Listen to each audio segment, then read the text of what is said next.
Advocate Kuku Devaki തൻ്റെ പോരാട്ടം തുടരുകയാണ്. കറുത്തവളായി ജനിച്ചതിൻ്റെ പേരിൽ ബാല്യം മുതൽ നേരിട്ട അവഹേളനങ്ങളും അവഗണനകളുമാണ് അവരെ ഒരു പോരാളിയാക്കിയത്. സോഷ്യൽ മീഡിയയിലൂടെയും നൃത്തത്തിലൂടെയും മോഡലിങ്ങിലൂടെയും മാത്രമല്ല, ഇപ്പോഴിതാ കറുപ്പഴകി എന്ന സിനിമയിലൂടെയുമാണ് അവർ പോരാട്ടം തുടരുന്നത്. നിറത്തിൻ്റെ പേരിൽ മാത്രമല്ല, ജാതിയുടെ പേരിലും വ്യത്യസ്ത ലൈംഗിക അഭിരുചിയുടെ പേരിലും തടിയുടെ പേരിലും പൊക്കത്തിൻ്റെ പേരിലും അതുപോലെ മറ്റു ഭിന്നശേഷിയുടെ പേരിലുമുള്ള എല്ലാ വിധത്തിലുള്ള ബോഡി ഷെയ്മിങ്ങിനുമെതിരായാണ് അവരുടെ പോരാട്ടം. ആ പോരാട്ടത്തെക്കുറിച്ചാണ് അഡ്വക്കേറ്റ് കുക്കു ദേവകി ഈ എപ്പിസോഡിൽ സംസാരിക്കുന്നത്. ഏവർക്കും സ്വാഗതം.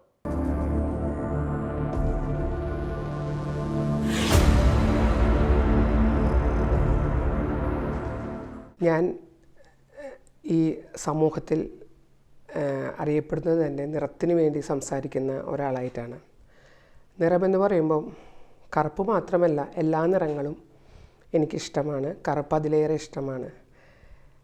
അത് എന്നിലുണ്ടാക്കിയ ഒരു രാഷ്ട്രീയമുണ്ട്. കറുപ്പ് അത് ഉണ്ടാകുന്നത് തന്നെ എൻ്റെ ചെറുപ്പം മുതലേയുള്ള ചില അനുഭവങ്ങൾ വെച്ചിട്ടാണ്. പണ്ട് സ്കൂളിൽ പഠിക്കുന്ന സമയത്ത് ഞാൻ നന്നായി നൃത്തമൊക്കെ ചെയ്യുമായിരുന്നു. ആ സമയത്ത്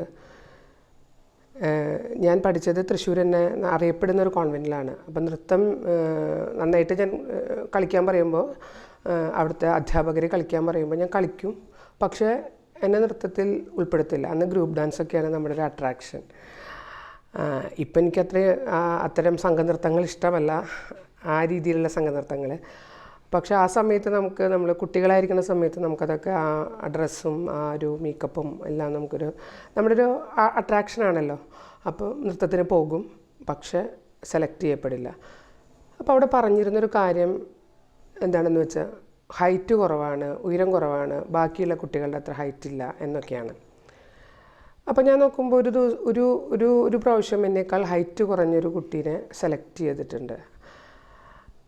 അവിടെ നിന്നാണ് ഞാൻ ചിന്തിക്കുന്നത്, എന്താണ് ആ കുട്ടീനെ സെലക്ട് ചെയ്യാനുള്ള കാരണം. അപ്പോൾ ആ കുട്ടി കുറച്ച് എന്നേക്കാൾ കറുപ്പ് എന്ന് പറയുന്ന നിറം തന്നെയാണ്. പക്ഷേ ഇപ്പം ഞാൻ അങ്ങനെ പറയാറില്ല. ആ സമയത്തൊക്കെ നിറം കൂടുതൽ, കറുപ്പിനേക്കാൾ വെളുത്തത് നിറമുള്ളത് എന്നുള്ളതാണല്ലോ ഇപ്പോഴും ആളുകൾ അങ്ങനെയൊക്കെ തന്നെയാണ് സംബോധന ചെയ്യാറ്. പക്ഷെ ഞാനും ആ സമയത്ത് അങ്ങനെയൊക്കെ തന്നെയായിരുന്നു. കറുത്തത് എന്തോ നിറം കുറവാണെന്നുള്ളതും വെളുത്തത് എന്തോ നിറം കൂടുതലാണെന്നുള്ള രീതിയിൽ. അപ്പോൾ ആ കുട്ടി ആ ഒരു നിറത്തിലുള്ളൊരു കുട്ടിയായിരുന്നു. പൊതുബോധത്തിൽ നിറം കൂടുതൽ വെളുത്ത നിറമുള്ള കുട്ടിയായിരുന്നു. അങ്ങനെയാണ് ഞാൻ മനസ്സിലാക്കുന്നത്, എൻ്റെ നിറത്തിൻ്റെ പ്രശ്നമാണ് ഇതിൽ സെലക്ട് ചെയ്യപ്പെടാതിരുന്ന കാര്യം എന്നുള്ളത്. പിന്നീട് പോകുന്തോറും പിന്നീട് പോകുന്തോറും സമൂഹത്തിൽ ഇടപെടുന്തോറും ഇതിൻ്റെ ഒരു വ്യാപ്തി കൂടി വന്നു കോളേജിൽ പഠിക്കുന്ന സമയത്ത്. പക്ഷേ വീട്ടിൽ നിന്ന് നമുക്ക് അങ്ങനൊരു അങ്ങനത്തെ ഒരു വേർതിരിവ്, അല്ലെങ്കിൽ അച്ഛനും അമ്മയും എൻ്റെ സഹോദരിമാരും അടങ്ങുന്ന കുടുംബത്തിൽ ഞങ്ങൾക്ക് അങ്ങനത്തെ ഒരു സംഭവമേ ഉണ്ടായിട്ടില്ല. പക്ഷേ നാട്ടിൽ ഞങ്ങളെ കാണുമ്പോൾ ആളുകൾ നെടുവേർപ്പെടുന്നത്, അയ്യോ മാധവേട്ടന് 3 പെൺകുട്ടികൾ, അവർ കറുത്തവരായിപ്പോയി, എങ്ങനെ വിവാഹം കഴിയും? അപ്പോഴാണ് ഞാൻ അതിനെക്കുറിച്ച് ചിന്തിക്കുന്നത്. ഞങ്ങളുടെ നാട്ടിൽ പല കറുത്ത സ്ത്രീകളും കല്യാണം കഴിയാണ്ടൊക്കെ നിൽക്കുന്നത്, സെലക്ട് ചെയ്യപ്പെടാണ്ട്. അപ്പോൾ അതിന് പറയുന്നൊരു കാര്യം, ജാതകദോഷമുണ്ട്. ചിലർക്ക് ജാതകദോഷമായിരിക്കാം. ഇപ്പോഴും നമ്മുടെ നാട്ടിൽ കല്യാണം കഴിയാണ്ട് കുറേ സ്ത്രീകളൊക്കെ നിൽക്കുന്നുണ്ട്, ചൊവ്വാദോഷം, ശുദ്ധജാതകം എന്നൊക്കെ പറഞ്ഞിട്ട്. പക്ഷേ കറുത്ത് പോയതിനാൽ സെലക്ട് ചെയ്യപ്പെടാണ്ട് പോകുന്ന സ്ത്രീകൾ, അതും ഈ നമ്മുടെ നാട്ടിൽ സാധാരണ നടക്കുന്ന അറേഞ്ച്ഡ് വിവാഹ മാർക്കറ്റിൽ തള്ളിപ്പോകുന്ന സ്ത്രീകൾ. അപ്പോഴാണ് ഞാൻ മാട്രിമോണിയൽ കോളങ്ങളൊക്കെ ശ്രദ്ധിക്കാൻ തുടങ്ങിയത്. അപ്പോൾ അവിടെ മിക്കവാറും എല്ലാ പരസ്യങ്ങളും വെളുത്ത അല്ലെങ്കിൽ കുറച്ച് ഇരുനിറമുള്ള, കറുപ്പ് എന്നൊന്നും എവിടെ എഴുതില്ല, ഇരുണ്ട നിറമുള്ള എന്നൊക്കെയാണ് എഴുതുക. അങ്ങനെയാണ് മാട്രിമോണിയലിലൊക്കെ വളരെ കൃത്യമായിട്ട് ഇത്തരം നിറത്തിനോടുള്ള ഒരു വിവേചനം നമുക്ക് മനസ്സിലാക്കാൻ പറ്റും. നിറത്തിനോടും ജാതിയോടും വളരെ കൃത്യമായിട്ട് ഇങ്ങനെ എഴുതുന്നത് കണ്ട, ദളിതരായവർ അപേക്ഷിക്കേണ്ടതില്ല എന്നൊക്കെ. അപ്പോൾ അങ്ങനെ കുറേശ്ശെ നമ്മളിത് മനസ്സിലാക്കാൻ തുടങ്ങുന്നു. പക്ഷേ ഇത് നമുക്ക് എക്സ്പ്രസ് ചെയ്യാൻ സ്ഥലമില്ല. ഞാൻ കേരളവർമ്മ കോളേജിൽ എൻട്രി ചെയ്യുന്ന സമയത്താണ് ഈ എൻ്റെ വീട്ടിൽ ടി വി കാലം തുടങ്ങുന്നത് 90s. അതിനു മുന്നേ ടി വി ഉണ്ട്, പക്ഷേ അങ്ങനൊരു പ്രചാരം കിട്ടുന്നത് 90s. അപ്പോൾ ഈ 90കളിൽ ആണ് എൻ്റെ വീട്ടിലും ടി വി ഒക്കെ വരുന്നത്. ഞാനന്ന് കേരള കോളേജിൽ പഠിക്കുകയാണ്. അന്ന് നമ്മുടെ സ്വീകരണ മുറിയിലെ ടി വിയിൽ വരുന്നൊരു പരസ്യമാണ് ഫെയർ ആൻഡ് ലവ്ലിയുടെ പരസ്യം. അത് ഒരു മനുഷ്യരോട് ചെയ്യുന്ന മനുഷ്യത്വ വിരുദ്ധമായിട്ടുള്ളൊരു പരസ്യം. ഒരു പെൺകുട്ടി കോളേജിലേക്ക് ചെല്ലുന്നത്. അപ്പോൾ ഞാനൊക്കെ അന്ന് കോളേജിൽ പഠിക്കുന്ന പ്രായം 90, 91, 92 കാലഘട്ടങ്ങൾ. കോളേജിലേക്ക് ചെല്ലുന്നു. അപ്പോൾ ആ പെൺകുട്ടിക്ക് അവിടെ കൂട്ടുകാരന്മാരെ കിട്ടുന്നില്ല, പ്രത്യേകിച്ചും പറയുകയാണെങ്കിൽ കാമുകന്മാരെ കാമുകനെ കിട്ടുന്നില്ല. അപ്പോൾ അവൾ വളരെ ദുഃഖിതയായി കാണപ്പെടുന്നു. അവളെ സുഹൃത്തുക്കൾ ചോദിക്കുന്നു, എന്ത് ഇത്ര ദുഃഖം എന്ന് ചോദിക്കുന്നു. അപ്പോൾ ഇതാണ് ദുഃഖം. അപ്പോഴേക്ക് ഈ പ്രൊഡക്റ്റ് വരുന്നു. ഈ പ്രൊഡക്റ്റ് സ്ക്രീനിൽ പ്രത്യക്ഷപ്പെടുന്നു. ഫെയർ ആൻഡ് ലവ്ലി ഈ കുട്ടി തേക്കുന്നു. അങ്ങനെ ഈ കുട്ടി ഫെയർ ആകുന്നു. ഫെയർ എന്നുള്ളതാണ് ഞാൻ ഇൻവെർട്ടഡ് കോമയുടെ ഉള്ളിൽ ഫെയർ ആകുന്നു. ഇവൾ കോളേജിലേക്ക് കുറച്ച് ദിവസം കഴിഞ്ഞ് കോളേജിലേക്ക് വരുമ്പോൾ ഇവൾക്ക് സുഹൃത്തുക്കളെ കിട്ടുന്നു, കാമുകനെ കിട്ടുന്നു. അങ്ങനെയൊക്കെ എന്തൊരു മനുഷ്യത്വ വിരുദ്ധമായൊരു പരസ്യമാണത്. പേര് പോലും മനുഷ്യത്വ വിരുദ്ധം, ഫെയർ ആൻഡ് ലവ്ലി എന്നുള്ളത്. അപ്പോൾ ഫെയർ ആകുന്നത് ലവ്ലിയാണ് എന്നുള്ളതാണ്. അപ്പം ഞാൻ ഇങ്ങനെ കോളേജിലേക്ക് ചെന്ന് ഞാൻ വളരെ ഔട്ട്സ്പോക്കൺ ആയിട്ടുള്ള ആളാണ്. ഭയങ്കരമായിട്ട് എല്ലാവരോടും മിങ്കിൾ ചെയ്യുന്ന ഒരാളാണ് എന്നൊക്കെയാണ് എൻ്റെ സുഹൃത്തുക്കൾ പറയുന്നത്. ഞാൻ അങ്ങനെ എല്ലാ രാഷ്ട്രീയ പാർട്ടിയിലും അവിടെയുള്ള എല്ലാ സംഘടനാ തലത്തിലുള്ള അതിൽ ഇടപെടുകയൊക്കെ ചെയ്യുന്ന ഒരാളാണ്. അപ്പോൾ എൻ്റെ ഒരു സുഹൃത്തുണ്ട്. ഞങ്ങൾ ഒരേപോലെ തടിച്ചും ഒരേപോലെ ഇരിക്കുന്ന സുഹൃത്താണ് എൻ്റെ. പക്ഷേ അവൾ ഈ പറഞ്ഞ പോലെ ഫെയർ എന്ന് പറഞ്ഞ ഇൻവെർട്ടഡ് കോമയുടെ ഉള്ളിൽപ്പെട്ട ആളാണ് ഞാൻ. അങ്ങനെ അല്ലാത്ത ആളായതുകൊണ്ട് എൻ്റെ സുഹൃത്തുക്കളായിട്ടുള്ള ആൺകുട്ടികൾ ഇങ്ങനെ പറയും, രണ്ടുപേരും ഒരുപോലെ ഇരിക്കുന്നുണ്ട്, പക്ഷെ ഒരാളമ്മ നന്നായിട്ട്, ഒരമ്മയുടെ മക്കളാണ്. അപ്പോൾ അമ്മ ഒരാളെ നന്നായി കുളിപ്പിച്ചു, ഒരാളെ കുളിപ്പിച്ചില്ല എന്നുള്ളത്. അപ്പോൾ എനിക്ക് ഭയങ്കരമായിട്ട് ഒരു അപമാനം തോന്നി. ഞാൻ തല്ലുകൂടി. ഞാൻ പറഞ്ഞു, കുളിക്കാത്തവർ ഒക്കെ ഇങ്ങനെ കറുത്ത ആളുകൾ അല്ലെങ്കിൽ കുളിക്കാൻ മടിയുള്ളവർ, അതായത് പൊതുബോധത്തിൽ എന്തെല്ലാം മോശങ്ങളുണ്ടോ അത് ഈ നിറം ഉള്ള ആൾക്കാരാണ്. അതുപോലെ ഞാൻ നന്നായിട്ട് മുല്ലപ്പൂവൊക്കെ ചൂടി കോളേജിലേക്ക് ചെല്ലും. അപ്പോൾ നന്നായി എല്ലാ കളറും ഉപയോഗിക്കും. അപ്പം ഇതെന്താ ഇതുപോലെ പാണ്ടി കളർ ഉപയോഗിക്കുന്നു, അല്ല ക്ലാത്തൻ കളറ്, പാണ്ടി കളറ്, അതുപോലെ പാണ്ടിയുടെ പോലെ നടക്കുന്നു. അപ്പം ഞാൻ പാണ്ടി എന്ന് പറഞ്ഞപ്പോൾ ഞാൻ ആലോചിച്ചു, ഇതെന്താ പാണ്ടി? അപ്പം നമ്മൾ തൊട്ടടുത്ത് കിടക്കുന്ന സംസ്ഥാനത്തിൽപ്പെട്ട തമിഴ് ജനതയാണ് പറയണത് പാണ്ടികളെന്ന്. അപ്പം നമ്മുടെ സംസ്കാരം പോലും ദ്രവീഡിയൻ, അതായത് ദ്രാവിഡ സംസ്കാരമാണ് നമ്മളൊക്കെ ഈ ദക്ഷിണേന്ത്യയിൽപ്പെട്ട ആൾക്കാർ ദ്രവീഡിയൻസാണ്. അങ്ങനെയാണ് ചരിത്രത്തിലും നമ്മുടെ പുരാണങ്ങളിലും ഒക്കെ രേഖപ്പെടുത്തി വെച്ചിരിക്കുന്നത്. അത്തരം ആ സംസ്കാരത്തിൽ നിൽക്കുന്ന നമ്മളെ തന്നെ കളിയാക്കുകയാണ് പാണ്ടികൾ, അങ്ങനെയൊക്കെ പറഞ്ഞിട്ട്. അപ്പം തന്നെ ഞാൻ ഇതിനെക്കുറിച്ചൊക്കെ വായിക്കുന്നുണ്ട്. അപ്പോഴാണ് ഞാൻ ദാമോദർ കൊസംബിയുടെ ഇന്ത്യയുടെ ആത്മാവ് വായിക്കുന്നത്. അതിൽ പറയുന്നൊരു കാര്യം എനിക്ക് ഭയങ്കരമായിട്ട് സ്ട്രൈക്ക് ചെയ്തു. കൃഷ്ണനെ ആര്യന്മാർ വന്നു കയറിയവരാണ് ഈ ഫെയർ എന്ന് പറഞ്ഞ ആളുകൾ. അവർ കയറി വന്ന് നമ്മുടെ ദ്രവീഡിയൻ സംസ്കാരം, അതായത് കൃഷ്ണൻ്റെ കറുത്ത നിറവും എല്ലാം കണ്ട് മോഹിച്ച് കൃഷ്ണനോട് അസൂയ തോന്നി കൃഷ്ണൻ്റെ തോലുരിച്ച് എണ്ണയിൽ കാണിച്ചു, തീയിൽ കാണിച്ചു എന്ന് കൊസംബിയുടെ ഇന്ത്യയുടെ ആത്മാവിൽ രേഖപ്പെടുത്തിയിട്ടുണ്ട്. വായിച്ചവർക്കറിയാം. അപ്പോൾ അങ്ങനെയാണ്. പിന്നെ നമ്മുടെ ചിലപ്പതികാരമൊക്കെ വായിക്കുമ്പോൾ നമ്മുടെ സംസ്കാരം എത്രമാത്രം റിച്ചാണെന്നുള്ളത് മനസ്സിലാകുന്നത്. നമ്മുടെ നിറവും നമ്മുടെ സംസ്കാരവും എത്രമാത്രം റിച്ചാണെന്നുള്ളത്.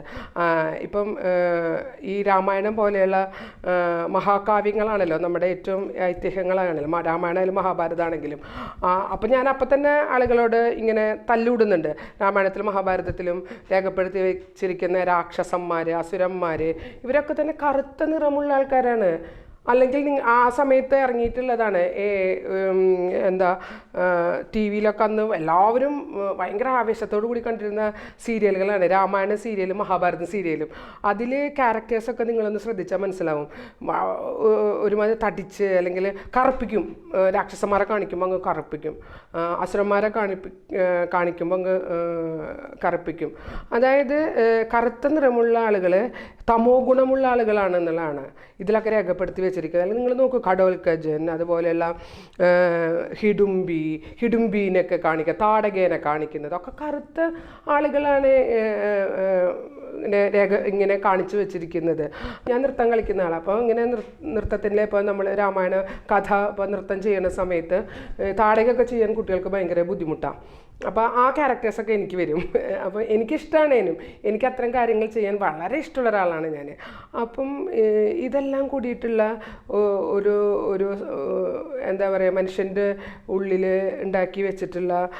ഉണ്ടാക്കി കൊണ്ടുവന്നിട്ടുള്ള, പിന്നെ പുരാണങ്ങളും നമ്മുടെ ഇത്തരം കാര്യങ്ങളൊക്കെ അതിനെ ഊട്ടി വളർത്തിക്കൊണ്ടിരിക്കുക. ഈ ഒരു ചിന്തേനെയൊക്കെ അതിനൊക്കെ പരിപോഷിപ്പിക്കുന്ന രീതിയിലാണ് ഈ ഐതിഹ്യങ്ങളും എല്ലാം നിലനിൽക്കുന്നത്. നമ്മുടെ സംസ്കാരത്തിനെ തന്നെ നമ്മൾ ദ്രവീഡിയൻ സംസ്കാരത്തിനെ തന്നെ തള്ളിപ്പറയുന്ന രീതിയിലുള്ള ഇത്തരം ഐതിഹ്യങ്ങളുള്ള പല കാര്യങ്ങളും നമ്മൾ എടുത്തിടും. ഒന്നില്ലെങ്കിൽ ഇപ്പോൾ എനിക്ക് പറയാനുള്ളത് ഞാൻ അതൊക്കെ കഴിഞ്ഞ് വന്നിട്ടാണ് ആനന്ദ് പട്വർദ്ധൻ്റെ ഞാൻ PG പഠിക്കുന്ന സമയത്താണ് രാം കെ നാം എന്ന് പറഞ്ഞിട്ടുള്ള ഡോക്യുമെൻ്ററി കാണുന്നത്. അതിൽ പട്വർദ്ധൻ പറയുന്നുണ്ട് നമ്മുടെ ദക്ഷിണേന്ത്യയിലെ ആളുകളെ പറ്റി. രാമൻ ഈ ദക്ഷിണേന്ത്യയിൽ കൂടിയാണ് പോയിട്ട് ധനുഷ്കോടിയിൽ നിന്നാണ് ചാടി ലങ്കയിലേക്ക് പോകുന്നത്, ഹനുമാൻ സഹായിച്ചു. അപ്പം ഇവിടെയുള്ള ആളുകളെ, അത് ദക്ഷിണേന്ത്യയിലെ ആളുകളെയൊക്കെ അവർ വാനരന്മാരായിട്ടാണ് അതിൽ കാണിക്കുന്നത്, വാനരന്മാരാണ് സഹായിക്കുന്നത്. എൻ്റെ ഉള്ളിലുള്ള ഇത്തരം കാര്യങ്ങൾ ഉരുണ്ടുകൂടി വന്ന് ഞാൻ പലപ്പോഴും വഴക്കുണ്ടാക്കും. അപ്പോൾ ഇതിനെന്താ, നമ്മളിപ്പോൾ ഇതിനെക്കുറിച്ച് സംസാരിച്ച് നമ്മൾ വഴക്കുണ്ടാക്കും, നമ്മൾ സുഹൃത്തുക്കളായിട്ടൊക്കെ സംസാരിച്ച് നമ്മൾ വഴക്കുണ്ടാക്കിക്കൊണ്ടിരിക്കുന്ന സമയത്ത് പറയാം നിനക്ക് കോംപ്ലക്സ് ആണെന്നുള്ളതാണ്, നിങ്ങളെന്തോ കുറവാണെന്നുള്ളൊരു കോംപ്ലക്സാണ് നിങ്ങളെക്കൊണ്ട് ഇത് പറയിപ്പിക്കുന്നതെന്നുള്ളത്. അതായത് ഇവരിത് മനസ്സിലാക്കുന്നില്ല. എല്ലാ നിറങ്ങളും പോലെ ഒരു നിറമാണ് കറുപ്പ് എന്നുള്ളത്, ഒരു നിറവിൻ്റെ നിറമാണ് കറുപ്പ്. ഞാൻ നിറഞ്ഞൊരു നിറം എന്നാ പറയാം. അതായത് കുറഞ്ഞ സംഭവമായിട്ട് പൊതുബോധത്തിൽ നിൽക്കുമ്പോൾ ഞാൻ പറയാം എല്ലാ നിറവും പോലെ. അപ്പോൾ നിറം കുറവ് എന്നല്ല പറയും, നിറം കൂടുതൽ. എന്നോടിപ്പോൾ പലരും പറയും നിങ്ങൾ നിറം വെച്ചു എന്ന് പറയുമ്പോൾ ഞാൻ ആളുകളോട് ചോദിക്കാറുണ്ട്, എൻ്റെ നിറം കൂടിയില്ലേ, കറുപ്പ് കൂടിയില്ലേ എന്നുള്ളതാണ്. നിറം വെച്ചു എന്ന് പറയുന്ന ആളുകൾ വെളുത്തു എന്നുള്ളതാണ്, അല്ലെങ്കിൽ ഞാൻ എൻ്റെ കറുപ്പിൽ നിന്ന് ഞാൻ വെളുപ്പിലേക്കുള്ള യാത്രയിലാണ് എന്നുള്ളതാണ്. അപ്പോൾ അതല്ലാതെ കണ്ട് എൻ്റെ കറുപ്പ് നിറയുക, അല്ലെങ്കിൽ ഞാൻ എൻ്റെ ഉള്ളിലെ മെലാനിൻ എന്ന് പറയുന്ന ഘടകം അത് ഉണ്ടാക്കുന്നതാണ് എൻ്റെ ഉള്ളിലെ കറുപ്പ്, എൻ്റെ പുറത്തേക്കുള്ള കറുപ്പ് അത് കൂടുക എന്ന് പറയും. മെലാനിൻ കൂടുന്നതുകൊണ്ട് മനുഷ്യന് ഒരു കുഴപ്പമുണ്ടാവാൻ പോകുന്നില്ല, കരുത്ത് കൂടുക എന്നല്ലാതെ അത് മനുഷ്യന് എന്തെങ്കിലും ബുദ്ധിമുട്ടുണ്ടാക്കും സയൻറ്റിഫിക്കായിട്ട് എവിടെയും തെളിയിക്കപ്പെട്ടിട്ടില്ല. അപ്പോൾ ആ തരത്തിൽ എല്ലാ നിറവും, ഇപ്പോൾ ഒരു പച്ച, ചുവപ്പ്, നീല എന്ന് കാണുന്ന പോലെ തന്നെ കറുപ്പിനെ കാണാൻ നമുക്ക് സാധിക്കുന്നില്ല എന്നുള്ള വസ്തുതാപരമായിട്ടുള്ള കാര്യം ഇവിടെ നിലനിൽക്കേ നമ്മൾ എന്തു ചെയ്യുന്നു, നമ്മൾ അത് കോംപ്ലക്സ് ആക്കി മാറ്റുക ചെയ്യണത്.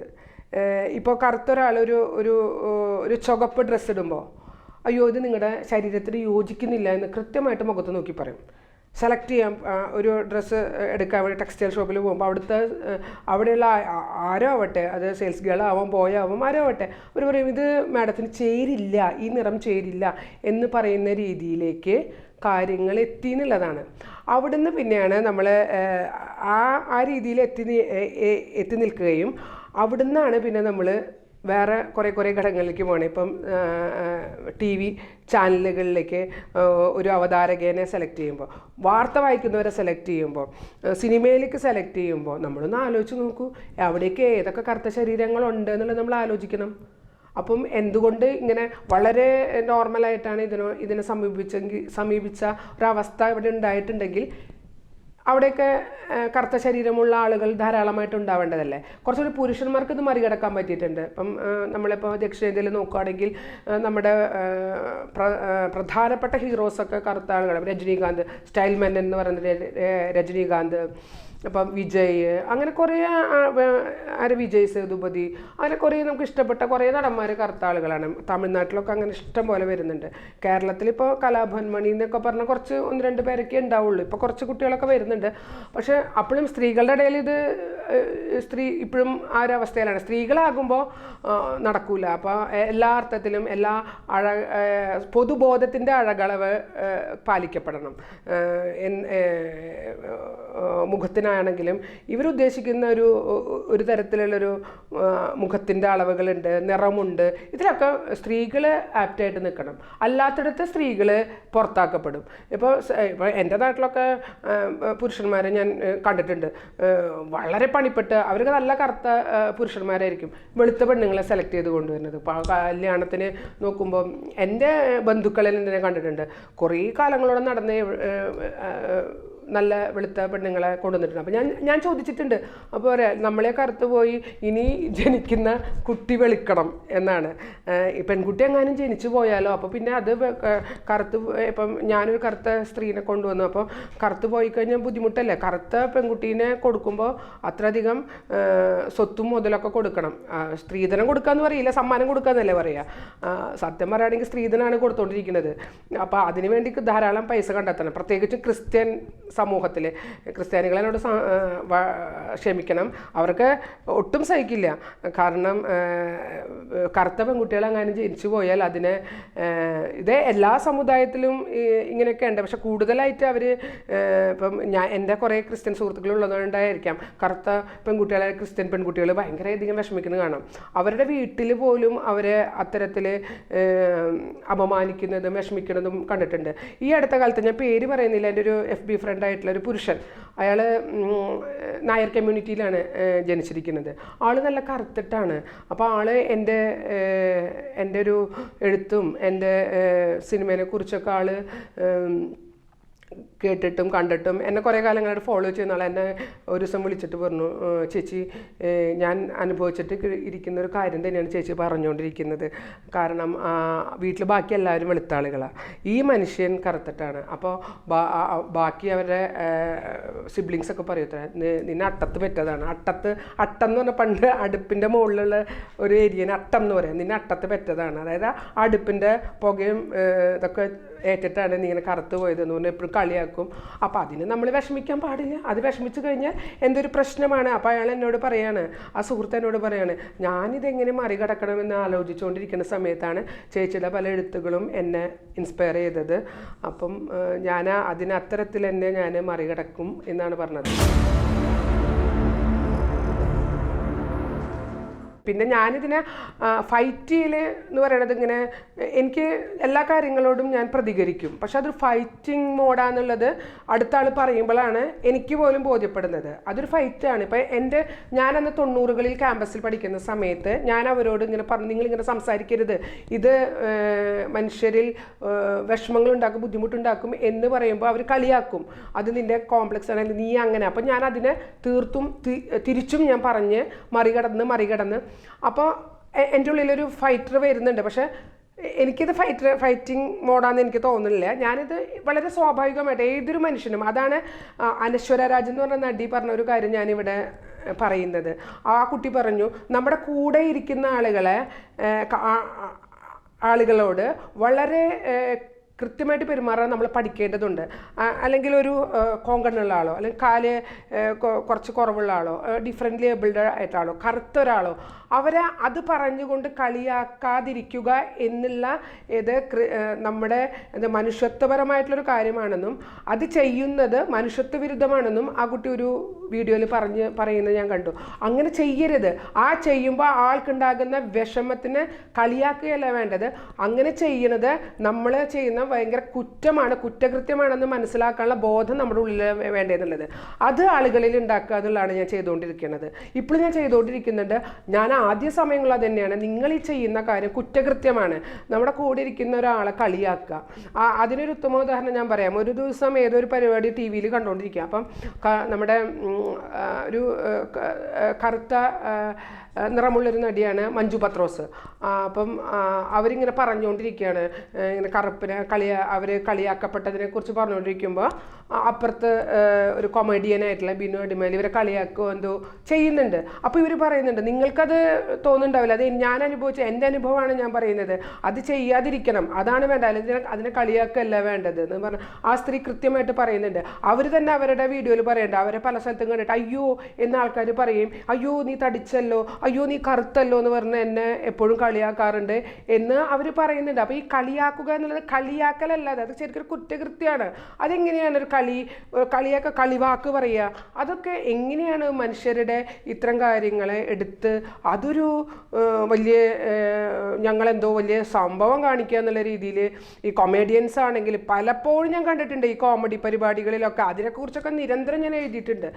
ഞാൻ ഇതിലേക്ക് കുറേ കൂടി ശക്തമായിട്ട് വരുന്നത് ആ സമയത്ത് ഒരു 16-17 തൊട്ട് തന്നെ നമ്മൾ ഇതിനെ പറഞ്ഞു വരുന്നത്. പക്ഷെ നമുക്ക് ഏരിയയില്ല. ആദ്യമായിട്ട് ഞാനൊരു കാര്യം കറുപ്പിന് രാഷ്ട്രീയം എന്ന് പറഞ്ഞ് എഴുതുന്നത് ഞങ്ങൾ ഇവിടുന്ന് തൃശ്ശൂരിൽ നിന്ന് ഗാർഗി എന്നൊരു മാഗസിൻ ഇറക്കിയിരുന്നു. അത് അഡ്വക്കേറ്റ് ആശയം ഞാനൊക്കെ കൂടുന്ന ഒരു ഗ്രൂപ്പായിരുന്നു. അതിലാണ് ഫസ്റ്റ് എൻ്റെ ഒരു ലേഖനം വരുന്നത്. അത് ഈ ഫെയർ ആൻഡ് ലവ്ലി ആയിട്ട് ബന്ധപ്പെട്ടിട്ടാണ് വരുന്നത്. എനിക്കതിൽ ഭയങ്കര സന്തോഷമുണ്ട്. ആദ്യത്തെ ഒരു ലേഖനമാണ് എൻ്റെ. അത് 2008-09 തോന്നുന്നു. അത് ഗാർഗിയുടെ ആർക്കൈവിൽ നോക്കിയാൽ കാണാൻ പറ്റും. അതിൽ പറയുന്ന ഒരു കാര്യം ഫെയർ ആൻഡ് ലവ്ലി എന്നുള്ള പേര് തന്നെ പ്രശ്നമാണ്. ആ ഒരു കാര്യം തൊട്ടാണ് തുടങ്ങുന്നത്. അതിപ്പോൾ ആ പ്രൊഡക്റ്റേ ഇല്ല, അത് മാറ്റിക്കളഞ്ഞു, അത് ബാൻ ചെയ്തു. ഭയങ്കര സന്തോഷം അതിൽ. അപ്പം അവിടുന്ന് തുടങ്ങി അത് കഴിഞ്ഞ് നിരന്തരം പിന്നെ നമ്മുടെ സോഷ്യൽ മീഡിയ വരുന്നു, അതിലെഴുതുന്നു. അപ്പോഴാണ് നമ്മുടെ വേണുവിൻ്റെ ഒരു സിനിമ വരുന്നത്, രാച്ചിയമ്മ. നമ്മളെല്ലാവരും വായിച്ചിട്ടുണ്ട് ഉറൂബിൻ്റെ രാച്ചിയമ്മേനെ കുറിച്ച് ഉറൂബ് എഴുതിയിരിക്കുന്നത് കരിങ്കൽ പ്രതിമ പോലെയുള്ള രാച്ചിയമ്മ എന്നുള്ളതാണ്. ആ കരിങ്കൽ പ്രതിമ എന്ന് പറയുന്നത് കരിങ്കലിൻ്റെ നിറം എല്ലാവർക്കും അറിയാം. അപ്പോൾ അത്ര ഭംഗിയുള്ളൊരു രാച്ചിയമ്മ. പക്ഷേ നമ്മുടെ നടി പാർവതി, എനിക്ക് അവരെ നല്ല ഇഷ്ടമാണ്. ഞാൻ പാർവതിയുടെ പല കാര്യങ്ങളും ഞാൻ ഫോളോ ചെയ്യുന്ന ആളാണ്. അവരുടെ അഭിനയം ഇഷ്ടമാണ്. പക്ഷെ അവരെ കറുപ്പടിച്ചിട്ടാണ് രാച്ചിയമ്മയായിട്ട് വേണു പ്രതിഷ്ഠിക്കുന്നത്.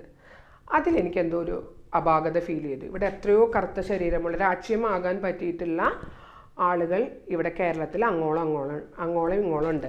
അതിനിടയിലാണ് അദ്ദേഹം ഇങ്ങനൊരു കാര്യം ചെയ്യുന്നത്. അപ്പം നമ്മളെല്ലാവരും ഫസ്റ്റ് ഞാനൊരു ഇത് എഴുതുന്നു, പിന്നെ നമ്മളെല്ലാവരും എഴുതുന്നുണ്ട്. അന്ന് കുറേ പേര് അതിനോട് ഞങ്ങളാകാം എന്ന് പറഞ്ഞ് നമ്മൾ സുഹൃത്തുക്കളായിട്ടുള്ള ധന്യ മാധവ്, ഇതൾ കവിത, ഡിംപിൾ റോസ്, അങ്ങനെ കുറേ ആളുകൾ അതിനെക്കുറിച്ച് പ്രതികരിക്കുകയും അതിനെക്കുറിച്ച് എഴുതുകയും ഒക്കെ ചെയ്തു.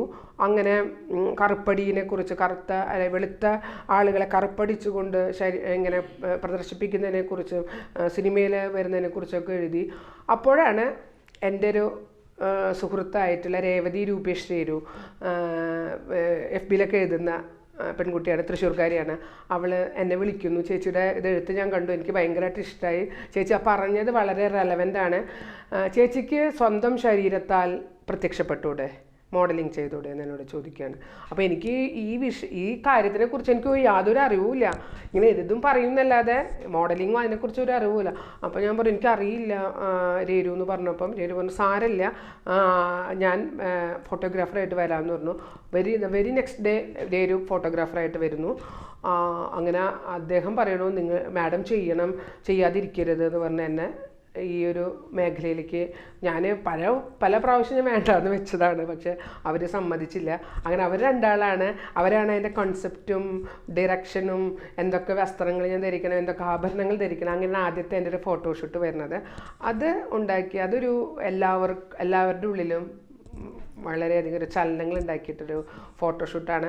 അതിൻ്റെ ഉത്തരവാദിത്വം ഒരു 50% വേണമെങ്കിൽ എൻ്റെ ഉണ്ടാവും. ബാക്കിയെല്ലാം രേരും പ്രശാന്തും കൂടി ചെയ്തിട്ടുള്ളതാണ്. അവരുടെ ഒരു ബാക്കപ്പും അവരുടെ ഒരു കൺസെപ്റ്റും അവരുണ്ടാക്കി തന്നിട്ടുള്ളൊരു സ്പേസുമാണ് എന്നെ അങ്ങനെ അവിടെ നിർത്തിയത്.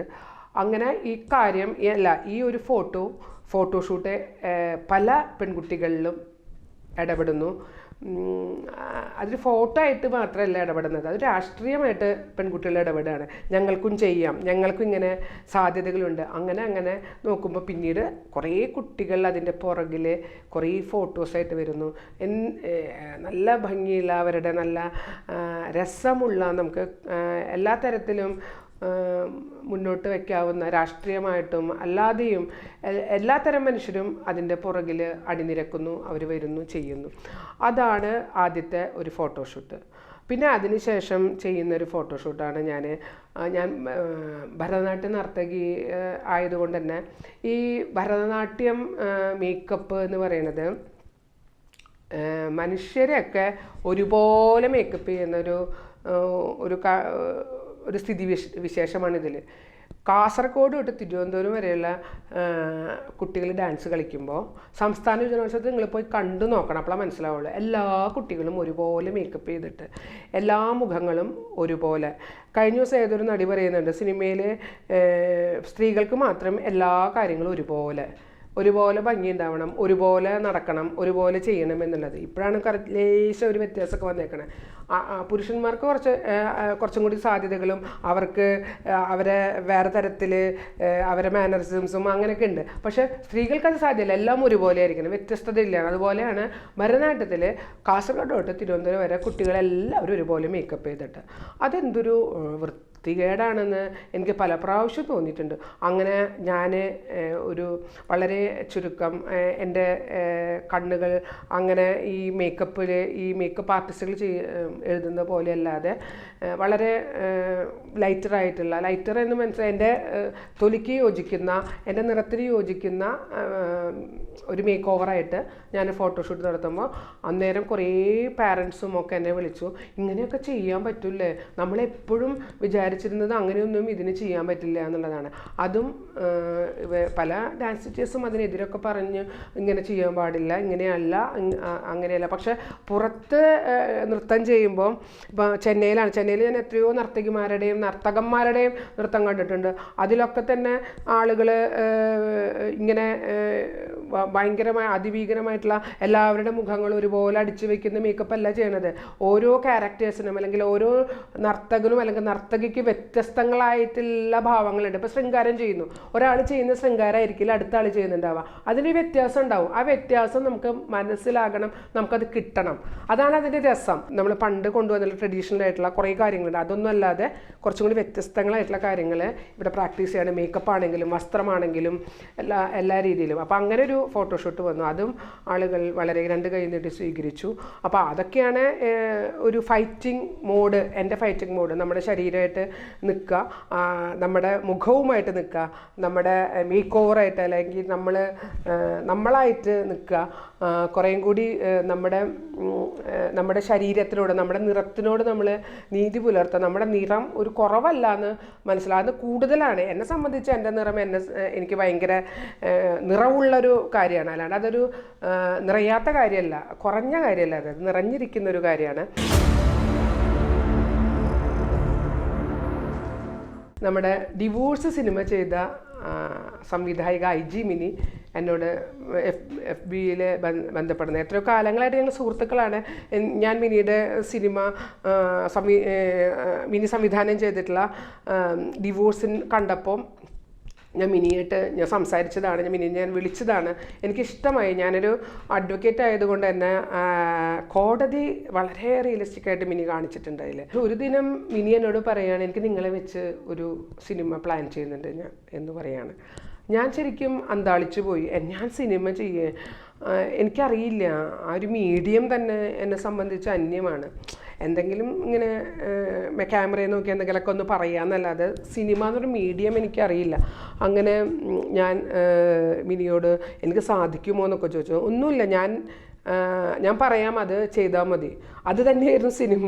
മിനിയുടെ സ്ക്രിപ്റ്റ് മിനി പറഞ്ഞു, മിനി നോക്കാൻ പറഞ്ഞു, ഞാൻ നോക്കി. മിനി ചിരിക്കാൻ പറഞ്ഞു, ഞാൻ ചിരിച്ചു. മിനി പറയാൻ പറഞ്ഞു, ഞാൻ പറഞ്ഞു. അതുപോലെ മിനിയുടെ സ്ക്രിപ്റ്റിങ്ങിൽ ഞാൻ പറയുകയാണെങ്കിൽ ഒരു 75% മിനി തന്നെയാണ് ആ സിനിമ ഉണ്ടാക്കിയത്. ഞാൻ ടൂള് പോലെ ആയിരുന്നു മിനിയുടെ. എനിക്കതിൽ വലിയ സന്തോഷമായിരുന്നു. ഞങ്ങൾ രണ്ടുപേരും സ്ത്രീകളല്ലേ, അപ്പോൾ ആ സ്ത്രീകളുടെ ഒരു കൂട്ടായ്മയുടെ ഭാഗമായിട്ട് അതിൽ സംസാരിക്കുന്ന ഗോമതി, ഈ കറുപ്പഴകി എന്നാണ് എൻ്റെ സിനിമയുടെ പേര്. ആ പേര് വരാനുള്ള കാരണം ഗോമതി എന്നെ അതിൽ പറയുന്നത് കറുപ്പഴകി എന്നാണ്. ആ പേര് തന്നെയാണ് മിനി ആ സിനിമയ്ക്ക് ഇട്ടത്, കറുപ്പഴകി എന്ന് പറഞ്ഞിട്ട്. അതെനിക്ക് ഭയങ്കരമായിട്ട് സന്തോഷം തോന്നി. കാരണം കറുപ്പഴകി എന്ന് പറയുന്നത് തമിഴിലാണ്, കറുപ്പഴകി എന്ന് പറയുന്ന നെയിം. അതെ, പണ്ട് ഞാൻ പറഞ്ഞല്ലോ കോളേജിൽ പഠിക്കുന്ന സമയത്ത് പാണ്ഡിച്ചി എന്നൊക്കെ പറഞ്ഞ് കളിയാക്കുന്ന, അല്ലെങ്കിൽ എനിക്കാണെങ്കിൽ തമിഴ് ഭാഷയൊക്കെ എനിക്ക് ഭയങ്കര ഇഷ്ടമാണ്. അപ്പോൾ ആ ഒരു പേര് പറഞ്ഞപ്പോൾ തന്നെ ഗോമതി എന്നെക്കുറിച്ച് അതിൽ സംസാരിക്കുന്നുണ്ട്. ആ പറഞ്ഞപ്പോൾ തന്നെ എനിക്ക് ഭയങ്കര ഇഷ്ടമായി ചെയ്തു. എന്നേക്കാൾ അത് മുന്നേ പേര് സെലക്ട് ചെയ്തത് മിനിയാണ്. അപ്പോൾ മിനിയുടെ ഒരു വർക്കാണ് അത് എങ്ങനെയാണ് മനുഷ്യരിൽ ഇടപെടുക എന്ന് എനിക്കറിയില്ല. അതിൽ പറയുന്ന വളരെ സട്ടിലായിട്ടാണ് ഈ കാര്യങ്ങളൊക്കെ പറഞ്ഞു പോകുന്നത്. ഭയങ്കര സന്തോഷമായിട്ടാണ് ഈ കാര്യങ്ങളൊക്കെ ആളുകളിൽ, ഞാൻ അങ്ങനെ തന്നെയാണ് കാണുന്നത്. ഞാൻ ആളുകളായിട്ട് വഴക്ക് വെക്കുമ്പോഴും ഞാൻ സന്തോഷത്തിൻ്റെ അല്ലെങ്കിൽ സ്നേഹത്തിൻ്റെ ഒരു അംശം ഞാൻ അവിടെ ഇടും. ആരായിട്ടാണെങ്കിലും എന്തെങ്കിലും സംസാരിച്ചാൽ എന്ത് കാര്യമാണെങ്കിലും ആളുകളുടെ അടുത്ത് അപ്പം സംസാരിക്കും. വളരെ കുറച്ചൊരു റൈസായിട്ടൊക്കെ സംസാരിക്കും. പക്ഷേ അതിൻ്റെ ഉള്ളിലൊരു സന്തോഷത്തിൻ്റെയും സ്നേഹത്തിൻ്റെയും ഒക്കെ ഒരു എലമെൻറ്റ് അവിടെ സൂക്ഷിച്ചിടും. അപ്പോൾ അതുപോലെ ഈ ഒരു സിനിമയിലും അതിൻ്റെ ഒരു അവസ്ഥകളൊക്കെ ഇങ്ങനെ പറഞ്ഞു പോകുന്നുണ്ട്. പക്ഷെ അത് വളരെ സട്ടിലായിട്ട് പറഞ്ഞു പോകുന്നതായിട്ടാണ് എനിക്ക് തോന്നുന്നത്. എനിക്കറിയില്ല, കണ്ട് നിങ്ങളാണ് തീരുമാനിക്കേണ്ടത് സിനിമ എങ്ങനെയാണ്. പക്ഷേ ഒരു കാര്യമുണ്ട്, ഈ സിനിമയിൽ ഒരു കറുത്ത തടിച്ച ശരീരമുള്ള ഒരാളിങ്ങനെ ഫുൾ സ്ക്രീനിൽ, ഞാൻ തന്നെ അത്ഭുതപ്പെട്ടു. ഇങ്ങനെ ബിഗ് സ്ക്രീനിൽ എന്നെ കാണുമ്പോൾ ഞാൻ വളരെയധികം അത്ഭുതം കൂറിപ്പോയി. ഇങ്ങനൊരു സംഭവം ഉണ്ടാകുമോ എന്നുള്ളൊരു ചിന്തയൊക്കെ എനിക്ക്, ഞാൻ തന്നെ ഇങ്ങനെ നുള്ളി നോക്കിയത് ഞാൻ തന്നെയാണ് ഇത് സ്ക്രീനിൽ കാണുന്നത് എന്നുള്ളത്. അപ്പം ആ രീതിയിൽ ആ സിനിമ അങ്ങനെ വേണമെങ്കിൽ നമുക്ക് എടുക്കാം. എത്ര കാലം ഒരു മനുഷ്യൻ അല്ലെങ്കിൽ കുറേ മനുഷ്യന്മാർ ഒരു നടത്തി വന്നിട്ടുള്ള അതിൻ്റെ ഒരു ചെറിയൊരു എന്താ പറയുക, ഒരു മുന്നോട്ട് ഒരു കാൽവെപ്പാണിത്. ഒരു മുന്നോട്ട് പോക്ക്, ഒരു ചെറിയൊരു കാൽവെപ്പാണിത്. അപ്പോൾ അതിന് അത്തരത്തിൽ ഒരു എപ്പോഴും പറയും ഇങ്ങനെ ചില അളവുകളുണ്ട് സിനിമയ്ക്ക്, അല്ലെങ്കിൽ ചില ഇപ്പം നൃത്തത്തിന്. അതല്ലാതെ ഒരാളിങ്ങനെ വന്ന് ഒരു സ്ക്രീനിൽ നിൽക്കുന്നു, അപ്പോൾ അതിനെ ഇങ്ങനെ കൊണ്ടുവരാനായിട്ട് ഒരു സ്ത്രീ തന്നെ തയ്യാറായി എന്നുള്ളതാണ് അതിലെ ഏറ്റവും വിപ്ലവകരമായിട്ടുള്ള കാര്യം. ഓരോ മനുഷ്യനും അങ്ങനെ അവരുടെ സ്പേസുകൾ വലുതാക്കുകയും, അല്ലെങ്കിൽ അവർക്ക് എന്ത് കാര്യം ഇപ്പം അവരെന്താ ആഗ്രഹിച്ചോ അത് അവർക്ക് കിട്ടണം, അല്ലെങ്കിൽ എന്താണ് നമ്മുടെ ജീവിതത്തിനൊരു അർത്ഥം, അല്ലെങ്കിൽ അർത്ഥം എന്നല്ല ഞാൻ പറയണത്, അതിനൊരു സന്തോഷം വേണ്ടേ? എവിടെയും അടയാളപ്പെടുത്തപ്പെടാതെ പോകുന്ന മനുഷ്യർക്ക് അടയാളപ്പെടുത്താൻ പറ്റുന്ന രീതിയിൽ, ഉതകുന്ന രീതിയിൽ എന്തെങ്കിലും ഇവിടെ ഉണ്ടാവുക എന്നുള്ളത് തന്നെയാണ് വേണ്ടത്. അത് ഞാൻ എന്തോ വലിയ കാര്യം ചെയ്തു എന്നുള്ളത് ഒരു കാര്യവും എനിക്കില്ല. ഇതൊരു വലിയ കാര്യമേ അല്ല. പക്ഷേ ഇതിനേക്കാൾ വലിയ കാര്യങ്ങൾ ചെയ്യേണ്ട എത്രയോ മനുഷ്യർ പുറത്ത് ഉണ്ട്. എത്രയോ മനുഷ്യർ ഇവിടെ ഇങ്ങനെ മനസ്സ് വെമ്പി നിൽക്കുന്നുണ്ട്. അവരൊക്കെ കയറി വരണം. എല്ലാ മനുഷ്യരും അവരുടെ സ്പേസ് ഉണ്ടാക്കി അവിടെ നിന്ന് അവരവരുടെ കാര്യങ്ങൾ പറയണം. അത് നിറത്തിൻ്റെ പേരിലായാലും, ജാതിയുടെ പേരിലാണെങ്കിലും, കളർ എന്താ പറയുക, ക്രീഡിൻ്റെ പേരിലാണ്, എന്ത് പേരിലാണെങ്കിലും ഒരു മനുഷ്യനും ഇവിടെ നിന്ന് പുറത്താക്കപ്പെടരുത്. എല്ലാവരും ഇൻക്ലൂസീവായിട്ട് എല്ലാവരെയും ഇവിടെ ഉൾക്കൊള്ളണം. അല്ലാതെ കുറേ മനുഷ്യന്മാരെ പുറത്ത് നിർത്തി കുറച്ച് മനുഷ്യന്മാർക്കുള്ളതാണ് ഇവിടുത്തെ എല്ലാ എൻ്റർടൈൻമെൻറ്റ് ഏരിയ ആണെങ്കിലും ശ്രദ്ധിക്കപ്പെടുന്ന സ്ഥലങ്ങളാണെങ്കിലും ഒക്കെ ഒരു കുറച്ച് മനുഷ്യന്മാർക്കുള്ളതല്ല. എല്ലാ മനുഷ്യന്മാർക്കും ഉള്ള സ്ഥലമാണിത്. അതങ്ങനെ ആർക്കും വീതിച്ചു കൊടുത്തിട്ടുള്ള കാര്യങ്ങളൊന്നുമല്ല ഇതൊന്നും. അപ്പോൾ അവിടെ മനുഷ്യരെ ഇടപെടണം, എല്ലാ മനുഷ്യരും ഇടപെടണം. എൻ്റെ പേര് പോലെ എൻ്റെ അച്ഛൻ പറയാം, എൻ്റെ പേരിട്ട് കുക്കു എന്നുള്ള പേര് no caste, no colour, no creed എന്നുള്ളതാണ്. അത് എന്നോട് വളരെ വ്യക്തമായിട്ട് പറഞ്ഞത് എൻ്റെ ഒരു പോളണ്ട് സുഹൃത്തുണ്ട്. അവളെപ്പോഴും പറയും your name is universal name എന്ന്. അത് കുക്കു എന്ന് പറയുന്നത് എല്ലാ രാജ്യത്തും ഉണ്ട്. അവളുടെ പോളണ്ടിലുണ്ട്, കേരളത്തിലുണ്ട്, ഇനിയിപ്പോൾ നിങ്ങൾ ഏത് രാജ്യത്ത് പോയാൽ കുക്കു എന്നുള്ള നെയിമുണ്ട്. അപ്പോൾ Kukku is a bird, cuckoo bird. ആ അർത്ഥത്തിൽ തന്നെ പേരിട്ടത്. അതായത് കാസ്റ്റ് അറിയരുത്, കളർ അറിയരുത്, ക്രീഡ് അറിയരുത്, ഒന്നും അറിയരുത് എന്ന് വിചാരിച്ചിട്ടാണ് അച്ഛൻ ആ പേരിട്ടത് കുക്കു. ഒരു അതിര് പോലും വേണ്ട ഈ നെയിമിന് എന്നുള്ളതാണ്. അപ്പം അത് എനിക്ക് എൻ്റെ അച്ഛൻ്റെ രാഷ്ട്രീയ ബോധമാണ് എന്നെങ്ങനെ, അല്ലെങ്കിൽ ആ ഒരു ബോധത്തിലാണ് അങ്ങനെ ഒരു പേര് പറഞ്ഞതും. ഞാനിങ്ങനെ ആ ഒരു രാഷ്ട്രീയബോധത്തിൻ്റെ ചെറിയൊരു അംശം പിൻപറ്റിയിട്ടാണ് ഞാനിവിടെ നിൽക്കുന്നതും നിങ്ങളോട് സംവദിക്കുന്നതും.